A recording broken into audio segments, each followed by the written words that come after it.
Christmas during the Middle Ages could be a busy time. Here, we'll take a look at some of the events that happened during a medieval Christmas that would have a lasting impact on history. Firstly, we'll have a look at some famous coronations that took place on Christmas Day. Being Pope in the early Middle Ages could be a particularly unpleasant and dangerous experience. Stories of popes being usurped, murdered, or having rival popes installed against them, called anti-popes, were rife, and the story of Pope Leo III was no less brutal. Leo was attacked by the citizens of Rome, where he was nearly blinded, and the citizens attempted to tear out Leo's tongue. Leo needed protection, and this came in the shape of Charlemagne, who came to Leo's aid. In return, Leo offered to crown Charlemagne emperor. This took place on Christmas Day 800. Future emperors like Charles the Bald would also have themselves crowned on Christmas Day, not only for religious reasons, but also to follow in the footsteps of Charles the Great.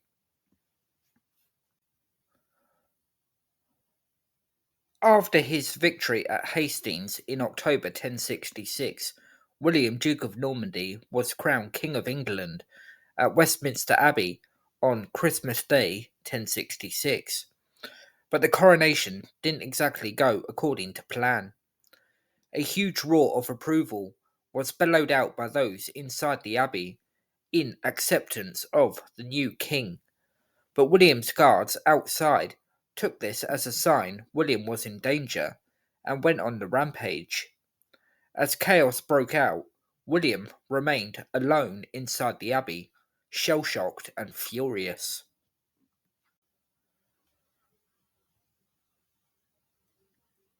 After the First Crusade had reclaimed Jerusalem for Christianity, in the summer of 1099, a ruler over the Holy City had to be established.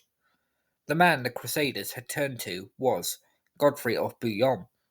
Godfrey, however, refused to take the title of king in this holiest of places, nor would he accept a crown, instead assuming the title of Defender of the Holy Sepulchre.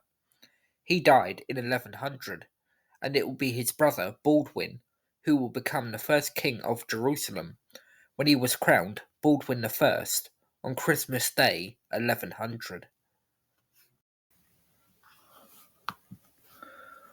We now turn our attention away from coronations to a famous Christmas birth.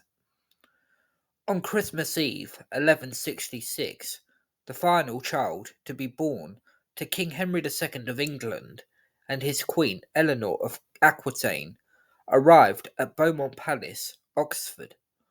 This little boy would be named John. The future prospects for John looked limited at the time of his birth and throughout his early childhood, as he had three surviving older brothers ahead of him in the line of succession.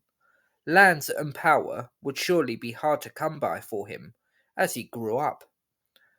Lacking in lands and titles he may be, but John could take some comfort from the fact that he was his father's favourite, and also from the fact that life in the medieval period could change in the blink of an eye, and so it would prove for John.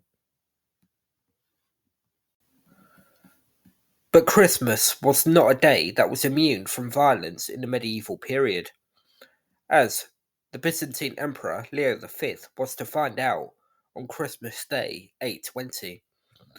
Being Byzantine Emperor was a dangerous old game, and Leo had forced his way onto the imperial throne in 813, and he would have to see off his own share of plots against him, with one coming from a man named Michael the Amorian. Leo was going to carry out Michael's execution swiftly, but allowed himself to be persuaded to leave it until after Christmas, which would prove to be a big mistake for Leo. Supporters of Michael attacked Leo whilst he was attending Mass in the early hours of Christmas morning. Leo attempted to defend himself with a large cross, but had his arm severed by one of the assassins, and from there he was easy prey. Another ruler who died on Christmas Day was Henry III of Castile in 1406, albeit in very different circumstances to Emperor Leo. Afflicted by poor health, Henry is sometimes referred to as the Suffering. His 13-year-long reign, however, was a good one, despite his personal issues, as Henry engaged in naval conflict with England, saw off a threat posed to Castile by Portugal, and he kept things stable at home. Henry was also held in high regard by Timur or Tamerlane.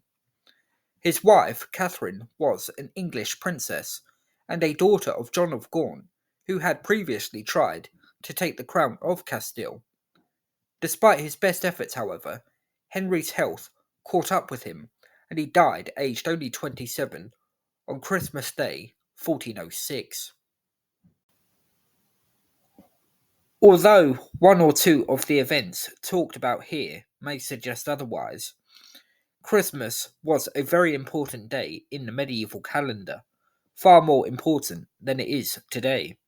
Hence why some of the period's great men, like Charlemagne and William the Conqueror, chose to have the most important moments of their lives held on that particular day.